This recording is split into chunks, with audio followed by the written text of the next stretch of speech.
So we just changed our clocks to daylight savings time, and that means it's Milky Way panorama season. So April, May, and June are the best months of the year to create a Milky Way panorama. The reason for this is when the Milky Way becomes visible, it forms a relatively shallow arch over the eastern horizon, going from north to south.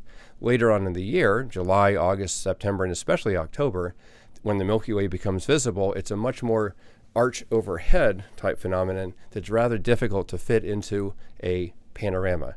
But now, April, May, and June, it's usually possible to capture the arch with either a single row of images or, worst case, 2 or possibly 3 rows, depending on your lens focal length. So this video is going to explain how to do that. So there's 3 main steps in creating a Milky Way panorama. Let's go through those briefly. The first is to plan the event, the second is to capture the images, and the third is to assemble those into the panorama.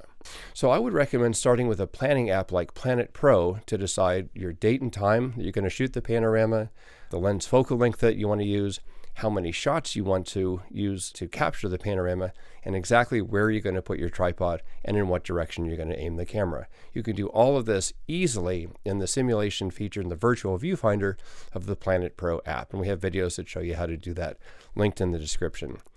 The second stage is actually shoot the images that you use to create the panorama. The first and most important thing to do is to start off with a level tripod base. This tripod has a little bubble level you might be able to see just here. We can use it to make sure the base of the tripod is level. That's where you attach the ball head. And then you can go about leveling your camera on that and capturing the images. When you capture the images, you want to make sure they overlap by at least 30 to 50%. 50% is probably better. And so to assemble the images, you can use Adobe Lightroom, Adobe Photoshop, or the specialty program PTGui. And you can learn more about how to do that in my books or my other videos. And my final suggestion is to practice creating a few panoramas before you shoot the Milky Way. You can do this during the day outdoors, you can do this in the evening indoors, but the process of leveling your tripod base, capturing the images that overlap by 30 or 50%, and then assembling them into a panorama will be invaluable when you actually go out at 2 in the morning to capture that pre-dawn Milky Way panorama in May. So that's about it. Thanks for watching, and I hope you have a great time creating your own Milky Way panoramas.